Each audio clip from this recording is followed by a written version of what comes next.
Haleluya, haleluya. Msalimie mwenzako, mpe mkono. Mwambie ubarikiwe. Mwambie uinuliwe. Mungu akuinue. Amen. Amen. Yes, tuna somo linalosema mbinu za kutamalaki nini? Nchi au nchi. Tumekosa vitu kule nyuma. Tumekosa. Hapa kuna sehemu ya kaa. Wabaki tu wale ambao wako mlangoni kwa ajili ya mtumishi. Wewe njoo, kiongozi wewe njoo kae huko mbele. Au ulikuwa unakaa baka bencha darasani? Haleluya. Kama mwingine huna nani, uje ukae utulie. Yaani sitaki uchoke alafu upoteze muda wa kujifunza. Kwa hiyo tunajifunza somo linalosema mbinu za kutamalaki nchi au nchi. Amen. Kwa hiyo nimeshaeleza mambo mengi sana hapo. Niliwaambia mambo kadhaa. Jambo la muhimu niliwaambia ni mpango wa Mungu kila Mkristo au kanisa liwe na nini? Na ardhi, si ndio? Kumiliki ardhi. Lakini nikakwambia kuna vita kubwa kati ya watu wa Mungu na shetani juu ya umiliki wa ardhi. Jambo lingine nikakueleza umiliki wa ardhi, ukimiliki ardhi unamiliki na kilichopo. Kwa hiyo ili umiliki upate maziwa na asali juu ya nchi, kisha unakuwa na ardhi. Sasa tukaanza kueleza mbinu. Jana tulianza kueleza mbinu za kutamalaki nini? Nchi. Hapa nataka nianzie hapa niende mbele. Mbinu za kutamalaki nini? Nchi. Moja, niliwaambia hakikisha Mkristo unamiliki ardhi kihalali. Nakumbuka? Unamiliki ardhi nini? Kihalali. Hakikisha unamiliki ardhi kihalali. Unamilikije? Jambo la kwanza niliwaambia ununue kwa fedha. Ununue kwa nini? Kwa fedha. Kwa hiyo nilikwambia ni vibaya kuwa na ardhi ambayo haujafanya exchange, hujatoa kitu. Ni marufuku kufaidi vitu ambavyo hujatoa. Unanisikia? Unapotoa hela yako pale, hata kama ni shilingi 10, lakini ulimwengu wa roho umekupa halali ya umiliki. Umekupa halali ya umiliki. Samueli wa pili 24. Samueli wa pili sura 24 na aya 24. Tulisoma ule mstari jana. Kwa hiyo nilikwambia hakikisha ukitaka kuanza kuona mambo ya kiroho na Mungu anachokusudia juu ya ardhi unamiliki, hakikisha unamiliki ardhi kihalali. Kivipi? Jambo la kwanza, hakikisha unanunua kwa fedha ya kwako. Usidhulumu ardhi ya mtu. Kama ni ya urithi sawa, lakini usichukue ardhi tu. Ukichukua ardhi bila kuwa umelipa fedha, hauwezi ukamiliki kitu kilichoko ndani ya ardhi. Mnanisikia? Kuhakikisha unanunua. Samueli wa pili 24 aya 24. Niliwaambia jana Arauna alimwambia Daudi ya kwamba kwa sababu Mungu amekutokea na amekwambia ujenge madhabahu hapa, basi utachukua ardhi bure. Maandiko yanasema Daudi alikataa. Arauna anataka kumpa bure. Sio tu kwamba alimuibia, bure kabisa. Daudi akasema pana, lazima nunue kwa fedha. Kwa nini? Kwa sababu kila alichotaka kukifanya juu ya ardhi ilikuwa ni kumuita Mungu wa kwake kutawala ile eneo. Kwa nini? Kwa sababu alitaka ajenge madhabahu. Na niliwaambia kwenye kiwaya cha Arauna ndipo iko mji Yerusalemu. Pale ambapo ndo kuna ule msikiti ule wa Kiarabu, ambapo ndio Yerusalemu kiini cha dunia pale. Kwa hiyo niliwaambia pale kwa nini Daudi hakukubali? Kwa sababu Mungu alitaka kutawala ulimwengu kupitia kwenye madhabahu ya ardhi. Kwa hiyo Daudi asingekubali, Mungu asingepata uhalali kiroho kuingilia kati kuimiliki Yerusalemu, kumiliki Israeli, lakini na kuimiliki dunia kwa kupitia uhalali juu ya ardhi. Ilipaswa Daudi anunue kwa nini? Kwa fedha, ili Mungu apate uhalali. Kwa hiyo ni vigumu kumpa nafasi kwenye nyumbani kwako, kwenye kiwanja chako, mahali popote, ili aweze kukusaidia. Kama kiwanja ulichonacho, ardhi ulionao, kwenye ulimwengu wa roho sio halali. Umezulumu, umeiba, hapana. Hakikisha unapata uhalali wa ardhi ili upate umiliki wa vitu vilivyoko na uweze kumuita Mungu akae kwenye ile eneo. kwa ajili ya maisha yako. Amen. Jambo la pili niwaambia, unaweza ukanunua kwa maneno, kwa matamko. Hello? Matamko yanakusaidia nini? Matamko yanakusaidia kumiliki ardhi kwenye ulimwengu wa roho kabla ya kumiliki kwenye ulimwengu wa mwili. Mnanisikia? Nitawaonyesha baadaye ya kwamba unaweza kuwa hapa, kwa sababu hapa nawafundisha mbinu ambavyo Wakristo mnapaswa mmiliki nini? Ardhi. Unamilikije na wakati zina wamiliki wengine wanazo? Niliwaambia njia ya kwanza ni kwenda kununua. Unaweza ukawa na pesa na usiuziwe. Unanisikia? Unaweza ukawa na fedha na usifanye nini? Au watu wakigoma kuuza, wasema hapana, hata kuwauzia viwanja, hata kuwauzia mashamba. Mnafanyaje? Mbinu moja hapo ni kuwa na matamko ya kwamba jirani yangu nataka ardhi yake hii ni nzuri, naitaka. Unaanza kununua. Mnisikilize, kwenye ulimwengu wa roho hatuna fedha. Kwenye ulimwengu wa roho kinachonunua ni maneno. Andika hiyo sentensi ya muhimu sana, nitakuonyesha kwenye Biblia. Maneno ndo kitu kinachonunua ulimwengu wa nini? Wa roho. Angalia Isaya 55. Isaya 55. Kwa ile aya ya kwanza. Maneno yananunua. Kwa ulimwengu wa roho unaweza ukanunua bila fedha wala bila thamani. You can buy. Unaweza ukanunua. Isaya 55 kuanzia aya ya kwanza ile. Haleluya. Piga Yesu makofi wewe. Isaya 55 kuanzia aya ya kwanza na ya pili. Haya, kila aonaye kiu njooni majini, naye asiye na fedha njooni nunueni mle. Maana yake nini? Na njooni nunueni divai na maziwa bila fedha wala bila thamani. Kwa unaweza ukanunua kitu bila fedha wala bila thamani. Unanunuaje?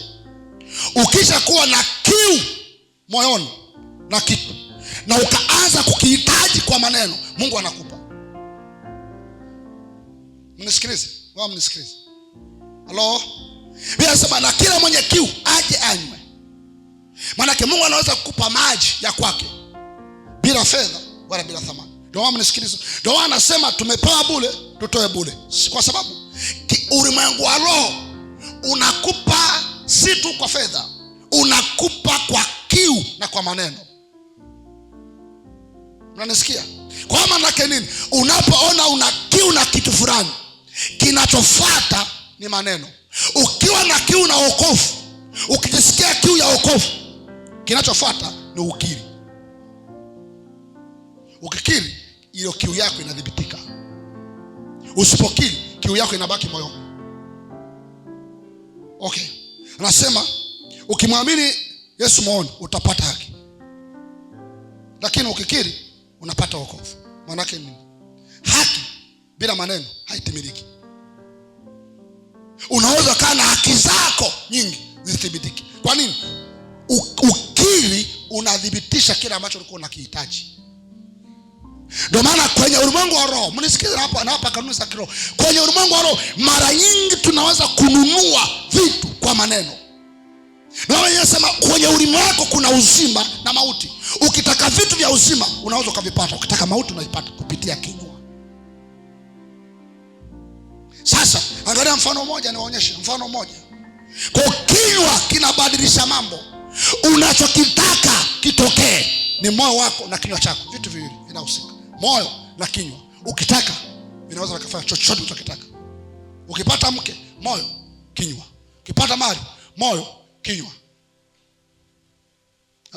Haleluya. Bwana asifiwe. Angalia kitabu cha Marko 11, 20 hadi 21. Marko 11, 20 hadi 21. Marko 11, 20 hadi 21. Yesu alikuwa anataka matunda kwenye mti. Nakumbuka? Alikuwa anataka matunda kwenye nini? Kwenye mti. Akapita kwenye mti, akaona matunda hayapo. Maandiko yanasemaje? Akalaani ule mti. Akalaani ule mti. Wanafunzi wanapita, wanashangaa mti umekauka kama Yesu alivyolaani. Na chini yake akawaambia, ukiamini unaweza ukaambia mlima huu ng'oka ukatoka. tupa baharini, nao kang'oka. Kinachong'oa mlima ni nini? Imani plus maneno. Imani jumulisha maneno, unaweza kang'oa nini? Anaposema imani bila matendo imekufa nafsini wake. Moja hapo ya matendo ya imani ni kuzungumza, kuongea, kutamka. Ndio maana msikilize, unaweza ukaa kwenye semina namna hii ukajifunza vitu vingi vya kiroho, usipokuwa muombaji havitokei. Kwa nini? Kwa sababu una maarifa lakini hujatendea kazi. Kitendea kazi ni kinywa. Punga mkono, mchape Yesu makofi. Kwa ukitaka matokeo kwenye maisha yako, jifunza kuzungumza. Jifunza kuambia ulimwengu wa roho ya kwamba jamani, nataka kiwanja, nataka ardhi. Unapita mahali, naambia we, nakutaka, ninakutaka, halafu naondoka. Kesho unakuja, aisema mimi sikufundisha uchawi, nakufundisha mambo ya ulimwengu wa roho. Unarudi kesho, nakutaka, unaondoka. Wote nakutaka. Kwa kadri unasema, yule mtu mwenye kwa anaanza kuregea. Halo? Hiyo ndio mbinu ambayo mnaweza mkafukuza baa kwenye mji zikaondoka. Panaweza kuwepo baa inawavuruga na kuwa, hebu angalia mbele. Angalia mbele. Mama wenzako kuangalia ubaoni. Hata kushangaa. Panaweza kuwepo baa inawasumbua kila wakati. Mkiangalia hivi napiga kelele. Watu wa zinaa hapale, inasambaza uchafu kwenye mji. Wala usiseme nao. Kila wakati unaingia kwenye baa hapa, unashika kwenye ili haris. Naambia baa na kuondoa hapa sikutaki. Nakupa mwaka mmoja. Rudi. Wanafunga baa. Ndio maana niliwaambia jana, nilikuwa nawaambia watumishi, ndio maana Dar es Salaam unaweza kuona makanisa yapo katikati ya nyumba za watu. Sio kama kanisa lilianza, hapana. Walikuwepo watu wamekaa. Dar es Salaam ni mji kabisa ndani ya mji. Alafu watu watamani wajenge kanisa, hawana kiwanja na wanataka wajenge mjini. Wanafanyaje? Halo? Mnaenda mnashika pale, hata kama sio ardhi yenu, mnategeshea, mnaomba, tunaomba ardhi Mungu tupe. Alafu baada ya muda unamwendea mwenye ardhi. Bwana wewe, tunataka tununue ardhi yako. Anaanza mimi siuzi. Au mnaondoka. Mnaomba tena. Mnamjia mwenye ardhi. Sana anataka kuwakomoa, anawaambiaje? Naambia nataka milioni 300. Yaani milioni 50, anawaambia milioni ngapi? Akisema pap, nataka milioni 300 kuwakomoa ili muondoke. Mnasema safi. Yaani mtu kimwambia ardhi, anakuambia hela fulani, kwenye ulimwengu wa roho amekubali. Kwa matokeo mnaanza kumshusha. Bwana, tukienda sasa hivi abadilishe. Anashuka 200. Unashangaa baada ya muda unasema hela tunayo. Anaanza kushawishika. Roho inaanza kumuingia. Baada ya anamwambia nipeni 100. Mnaenda naye. Tunamwambia wewe tuna 20 kwa tu kabisa. Mketa 20 tu cheki hiyo hapo. Anamwambia siwezi nikaacha hela. Baada ya muda akisha kubali tu papo, sema nyingine tutakulipa siku nyingine. Ndio wanavyonunua ardhi hivyo kijanja. Unanisikia? Kwa ukitaka ardhi zipo. Mali ipo. Vitu vipo. Kinywa chako. Akaambia Yoshua, maneno haya ya Torati yasiondoke kinywani mwako. Yatafakari. Manake yaseme, yawaze, yazungumze. Ndipo utakapofanikisha njia yako na kustawi sana. Huwezi stawi bila kuwa kutafakari maneno. Kusema vitu. Ndio maana nisikilize, kuna wakati jifunze kukaa pembeni, unaongea. Mimi nitakuwa tajiri. Mimi nitakuwa mtu mkuu. Mimi sitakufa maskini. Mimi nitaenda mahali. Mimi uzao wangu utabariki. Unatamka, unasema. Hata kama unasoma Bible, usome tu kama gazeti, zungumza aliyomo ndani. Tengeneza, umba jambo. Punga mkono namna hiyo. Pigia Yesu makofi mengi. Kwa unaweza ukanunua. Kwa nini? Kwa maneno. Kwa kama kuna ardhi ulikuwa unaitaka hujapata, hiyo ndio njia nimekupa rahisi. Wewe ni jambo la imani. Sasa sitaki watu watoke kanisani. Kama umekuja kujifunza, baki hapo. Na naomba mtumishi usimame hapo. Mtu asitoke nani? unakimbilia nini? Unga mkono, piga Yesu makofi. Sasa naanza kuwa mkorofi. Sasa mtu atoke kanisani. Ukibanwa vumilia hivyo hivyo. Mwangalie mwenzako, mwambie vumilia hivyo hivyo. Na mtumishi kioka hapa, mtu asiondoke. Akiondoka kesho asirudi. Acheni zalao. Haleluya. Piga Yesu makofi ya shangwe. Amen. Jambo la pili. Leo tuangalie jambo la pili. Mbinu ya pili. Sasa naomba mnisikilize hapa ninapoweka mbinu ya pili. Hiyo ndio mbinu ya muhimu sana. Mbinu ya pili.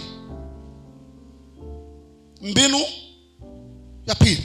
Mbinu ya pili ni kufanya ardhi kuwa madhabahu. Kufanya ardhi kuwa madhabahu. Kufanya ardhi kuwa madhabahu. Kufanya ardhi kuwa madhabahu. Kufanya ardhi kuwa madhabahu. Mwanzo sura 28 aya 12, aya 17 na aya 18. Mwanzo 28 aya 12, unaweza kusoma hadi aya 19. Mwanzo 28:12 hadi 19. Tumeenda sawa? Mwanzo 28:12 hadi 19 utasoma. Lakini nataka nikuonyeshe pia Mwanzo 3:2 hadi 5. Kutoka sura ya 3 aya 2 hadi ya 5. Kutoka sura ya 3 aya 2 hadi ya 5. Na mimi nitasoma ule mstari wa 5. Kutoka sura ya 3 aya 2 hadi ya 5. Tuko sawa? Tuko sawa watu wa Mungu? Kutoka sura ya 3. Aya ngapi?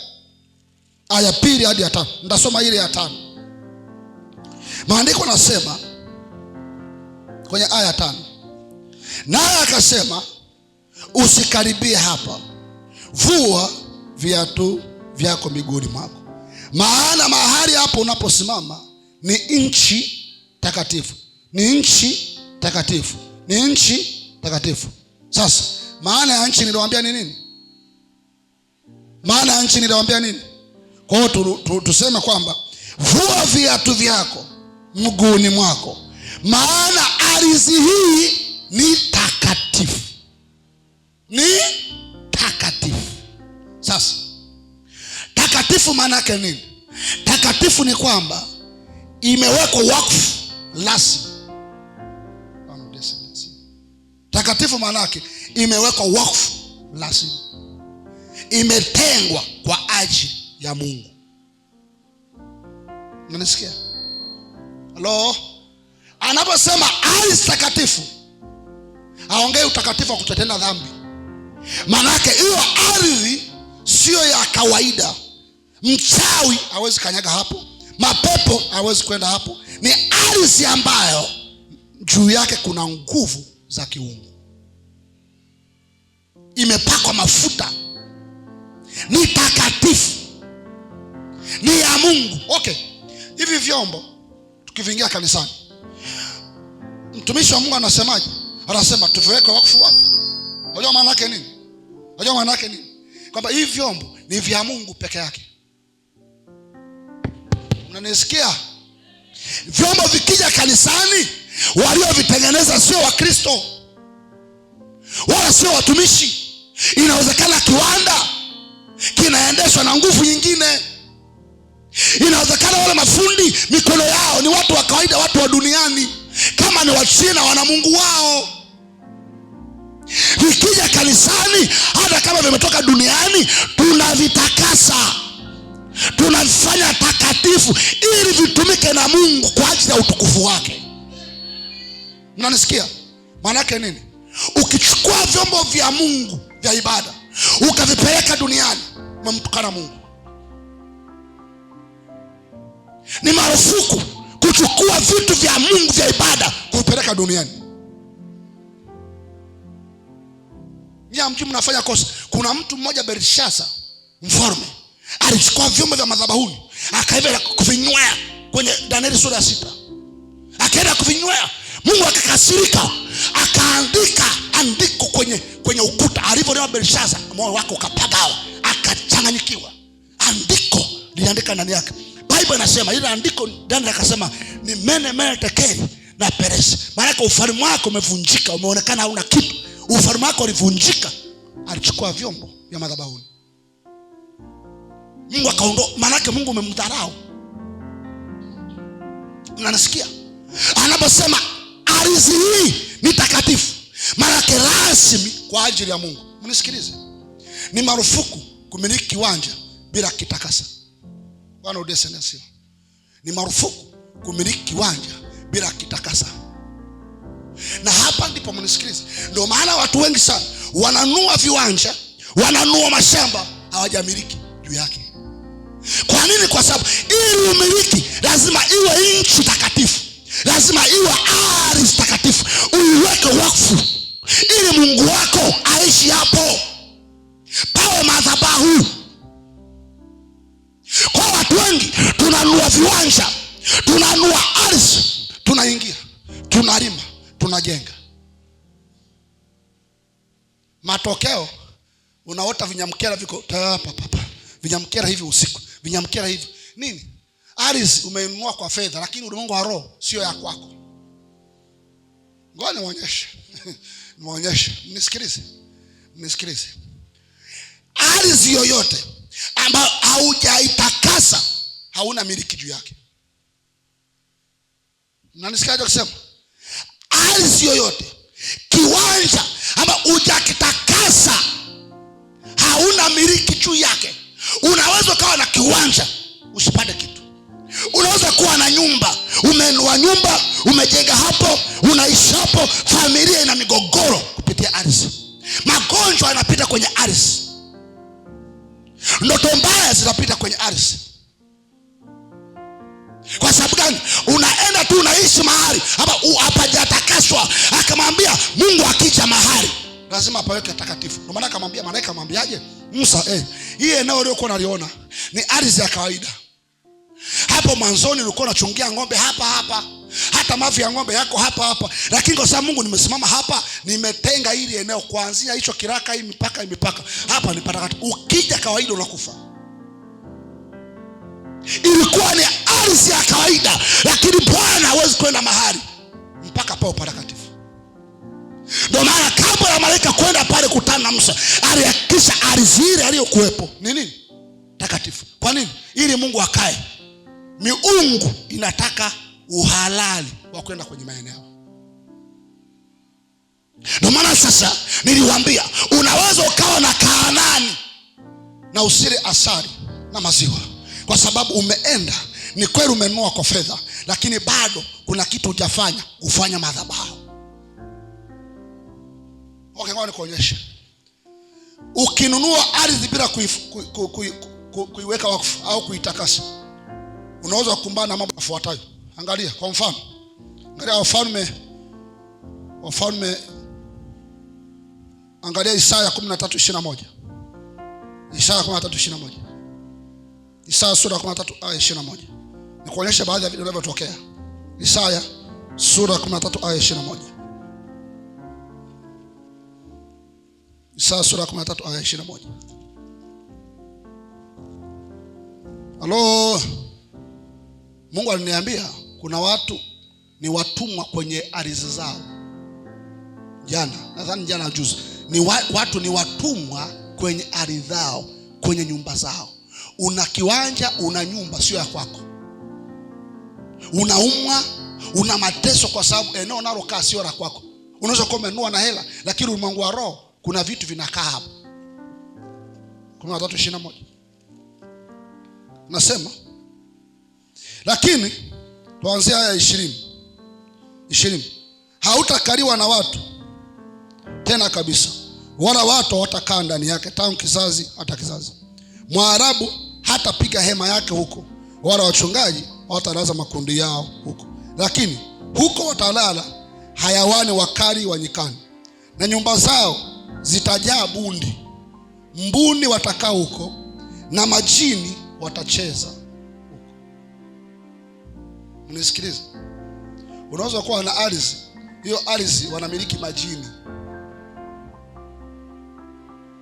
Wanamiliki nini? Majini. Sasa umenunua kiwanja, umenunua shamba, umejenga juu yake, alafu hiyo ardhi au kile kiwanja kuna majini. Mwambie wenzako majini. Alafu anasema usiku wanacheza cheza. Kwa hiyo unalala, unaota vitu, unasema nyao nyao, huyu anaruka huku, huyu anaruka huku, usingiza hauna. Alafu ukiamka asubuhi unasemaje? Nasema jamani, wachawi wananisumbua. Sio wachawi, ardhi yako, nyumbani. Anasema hayawani wakali. Ndio maana nisikilize, eneo lolote ambalo mwanadamu hakai, wanakaaga ndege na mambwa na vitu vya ajabu, si ndio? Wewe jiuliza ni kwa sababu gani? Kwa sababu uwepo wako mahali unatawala. Ndio maana uwepo wa mwanadamu, nyumba unayoiona hii, usipokaa ndani ya miezi kadhaa inaharibika. Kwa sababu roho yako, yani uwepo wa mwanadamu mahali unafanya miliki. Ndio maana ukiondoka tu mahali unashangaa mbwa, hayawani, bundi hapo kwenye eneo. Sasa bahati mbaya watu hawajakaa muda, au mtu aliyekuwa amekuuzia pale alikuwa ni mganga au mchawi, au pale palikuwepo makaburi, pana mizimu ya ukoo. Wewe unanunua pale. Ukinunua pale, unachokipata, unaweza kupata magonjwa, unaweza kupata tabia mbaya, unaweza kuona unapata zinaa, unaweza kuwa ulikuwa hujawahi kuwa mrevi ukaanza kuwa mrevi. Unaoshangaa ndoa yako mnaanza kugombana, mnapigana ngumi, unajiuliza nini? Ni kwa sababu eneo mnalo kaa. Na mnisikilize, watu wangapi ambao ardhi zenu au nyumba zenu mliziweka wakfu? Wewe jiulize, hiyo nyumba unaokaa ulishaombea? Kabla ya kukaa ukaombea? Au nyumba ngapi mnaenda kupanga, nyumba ya kupanga unaiombea? Au wangapi mnapata viwanja mnaweka wakfu? Ni wangapi? Mnisikilize. Haleluya. Mwanzo 28:12 hadi 19. Nitasema haraka haraka. Mwanzo 28:12 hadi 19. Mwanzo 28:12 hadi 19. Halo? Ukisoma Mwanzo 28:12 hadi 19, kwenye mstari ule wa 17, 14, 19 utasoma baadaye. Maandiko yanasema mtu mmoja anaitwa Yakobo, sawa, alipoenda akiwa anamkimbia nadhani Esau, akafika mahali akachoka. Biblia inasema akachukua jiwe, akafanya nini? Akalala. Alipolala usiku, akaona malaika wakipanda na kushuka, wakipanda na kushuka, wakipanda na kushuka. Biblia inasema Yakobo akasema, hapa ni nyumba ya Mungu, ni nyumba ya Mungu. Maana ardhi inaweza kugeuka kuwa nyumba ya Mungu au miungu. Ardhi mahali popote unaweza kwenda, kumbe hiyo sehemu ni nyumba ya Mungu au miungu. Kwa unaenda pale, wale ambao wanaishi pale kiroho wanajitambulisha kwako kwamba sisi, hii ni sehemu yetu, wewe una uhalali hapa. Sasa mnisikilize vizuri hapa. Hiyo nyumba ya Mungu palikuwa panaitwa Betheli au Rusu. Hiyo nyumba ya Mungu iliwekwa na nani? Iliwekwa pale Betheli au Rusu, ambapo Yakobo alilala na akakaa. Ni nani alipafanya pale nyumba ya nani? Mnisikilize, ni Ibrahim. Ngoja kuonyesha. Angalia Mwanzo 12:7 hadi 8. Tusoma baadaye. Mwanzo 12:7 hadi 8. Na wataenda mpaka 9. palipoitwa Ibrahim, eneo ambalo alitembelea la kwanza, Biblia inasema palikuwa panaitwa Shekemu. Masoma Biblia. Sasa kasoma Shekemu ni upande mmoja wapo wa Betheli. Hello? Kwa Betheli ile nchi yote, wakati Ibrahim anatoka pale, alipofika Betheli, Biblia inasema akajenga madhabahu, akatoa na sadaka. Hiyo Shekemu ilikuwa ipo kwenye upande mmoja wapo wa nani? Wa Betheli. Kwa anaposema Betheli au Luzu, ni eneo kubwa sana, ila kile eneo kinaitwa Shekemu. Ibrahim mara ya kwanza anakaenda kumtafuta Bwana, alikutana pale, akajenga madhabahu, akapeleka wakfu, akapanenea, akatoa na sadaka. Yakobo mjukuu wake anakutana na Mungu pale pale. Maana nini? Sehemu iliyojenga madhabahu, Mungu wake aondoke. Mungu wa madhabahu aondoke hilo eneo. Kama kuna babu yako alijenga madhabahu kwenye kiwanja chenu, aondoki, yuko pale pale miaka. Sasa piga mahesabu. Ibrahim amejenga madhabahu Shekemu, amekuja Isaka, kaondoka. Mungu anakuja kumbariki mtu anaitwa Yakobo mahali pale pale alipotoa nini? Madhabahu. Baraka zake zilitokana na madhabahu ya baba yake. Kwa kinyume, kama angekuwa mganga huo na akamjukuu wake, na angekuja kurisishwa kwenye madhabahu ya babu yake pale pale. Sio hivyo tu. Soma Bible, angalia, twende Mwanzo 35 kuanzia aya ya 7 hadi ya 10. Mwanzo 35 kuanzia aya ya 7 hadi ya 10. Mwanzo 35 aya ya 7 hadi ya 10. Utasoma kwa muda wako. Hello? Mwanzo 35 aya 7 hadi ngapi? Ukisoma Bible na kuonyesha siri za mambo matatu. Ibrahim amejenga madhabahu. Yakobo anakimbia, anakaa pale, anaona malaika wanapanda kufanya nini? Na kushuka. Sio hivyo tu. Yakobo alipokuwa anataka baraka, alipogombana usiku kucha, ilikuwa sehemu ile.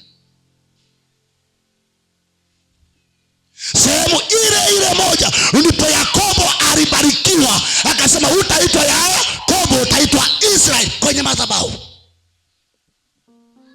Unaweza kaona ardhi ambayo mtu ameweka wakfu inaweza kumbariki yeye, ikabariki na vijukuu yake. Ndio mama nisikilize, ukienda ukafuatilia watu wanaojua mambo ya kiroho, hawauzi urithi. Hawauzi urithi hata siku moja. Nenda kafuatilia watu ambao wanajua mambo ya kiroho. Kuna watu ambao unadhani ni wa nchi gani ile, nitaikumbuka. Wale watu, baba anajenga pale, mchukua anajenga pale, baba anajenga pale, mtoto anajenga pale, kwenye ardhi ya nyumbani. Hata kama ni mtu mzima anajenga pale pale. Wahindi. Ndio maana Wahindi urithi wao wa mali, mjukuu, vitukuu vinarisi mali ya babu na babu. Kwa nini wanafanya hivyo? Nguvu ya uchumi inatokana na madhabahu ya babu na bibi. Ndio maana msikilize, mtu yoyote anayejua mambo ya kiroho, akishakuwa mzazi, anaanza kurisisha watoto ardhi kabla ya chochote. Na kama babu alikuwa tajiri na akajenga madhabahu na Mungu akambariki kupitia ile madhabahu, watoto wake wakija, wakienda kwenye madhabahu, wanapata mali. Ndio maana mnisikilize, Ibrahim alikuwa tajiri, Isaka alikuwa tajiri, Yakobo alikuwa tajiri, Yusufu alikuwa tajiri. Hata kama yule jamaa alienda nchi, nadhani alikuwa ni Yakobo, Yusufu yule Yakobo akaenda Misri. Alipokufa mifupa yake wakaileta kwenye ardhi ya babu, wakazika pale pale. Why? Watafuta roho ipite kwenye vizazi na vizazi, vizazi na vizazi. Sasa angalia sisi wa Kristo, tuangalie. Unanua kiwanja, unajenga, hujakaa pale kufanya ibada pale, kunuiza pale, kuweka mafuta pale. Bahati mbaya hata maombi ufanyi nyumbani. Watu wengi maombi wanafanyia kanisani.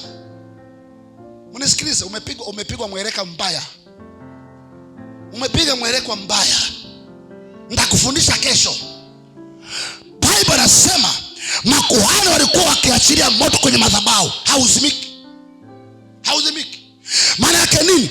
Ukishakuwa na nyumba, ile nyumba yako inapaswa iwe madhabahu, kiwanja chako kiwe madhabahu, mashamba yako yawe madhabahu, alafu moto usikauke. Maana yake unaombea pale pale, unafanyia ibada pale pale, madhabahu, moto usikauke.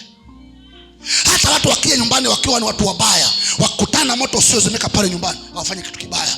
Hata wachawi wakija usiku, wakutana pale nyumbani madhabahu, hawafanye kitu kibaya. Ndio maana mnisikilize. Mungu anachokitaka kwa mji huu, anataka kila mwenye nyumba ajenge madhabahu nyumbani kwake, kwenye kiwanja madhabahu, pale kwenye nyumba, kwenye mto wako, kwenye kitanda chako, kwenye sebule lako, pale madhabahu.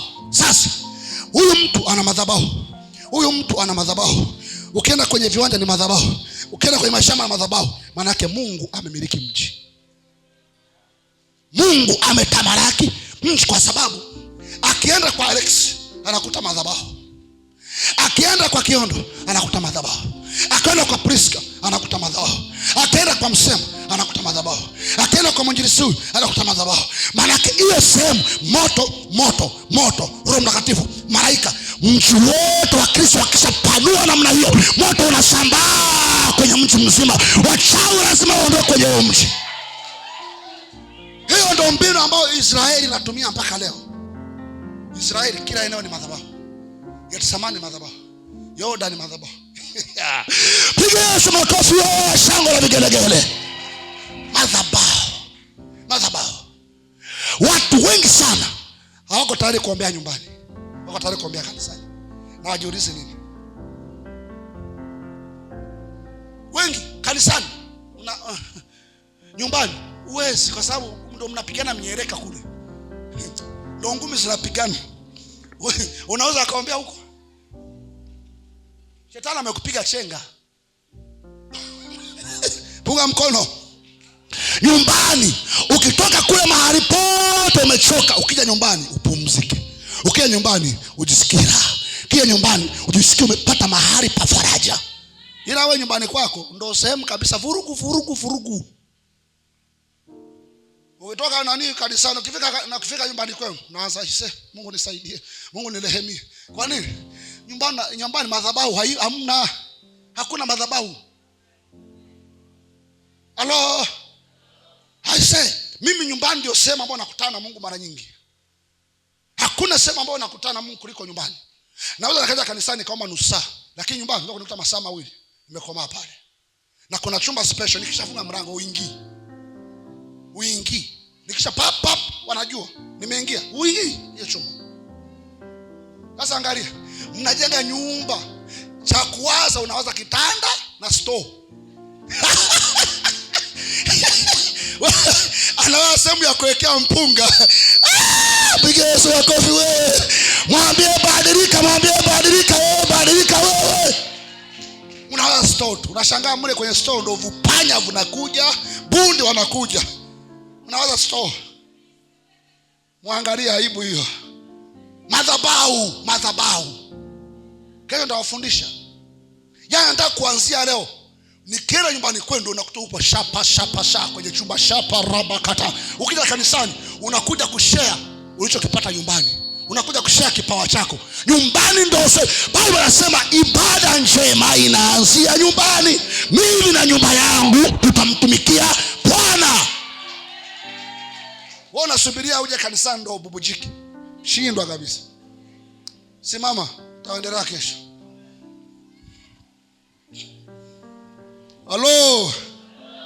Aisa, hizi mbinu mkizifanya tumewini. Yaani eti wote hao, eti kila mtu kwao wanaomba, wote hao moto nyumbani. Aise, waganga wataenda wapi? Kila mtu kisehemu chake prayer, kisehemu chake moto, kisehemu chake moto. Huyu nyumbani kwake moto. Hata magonjwa mnaondoa, vinyamkera mnaondoa vyote. Halo, mwambie mwenzako, kuanzia leo nyumbani kwako pawe madhabahu kwa jina la Yesu Kristo. Amen. Funika macho yako sasa. Nakubariki alafu naondoka. Simeshaomba. Funika macho. Baba, katika jina la Yesu nakushukuru. Asante kwa wema wako, asante kwa uaminifu wako. Asante kwa mafundisho hayo uliyotupatia. Asante kwa mbinu hizi za kutamaraki mji, Bwana. Ninakushukuru kwa ajili ya Wakristo hapa ambao wanapokea neno hili. Yesu, tunachokiomba tu watendaji wa neno, tuweze kuamshwa ndani yetu kuanza kutekeleza jambo hili. Katika jina la Mungu Baba na la Mwana na Roho Mtakatifu. Amen. Mungu akubariki. Karibu, kaa kwa ajili ya matangazo.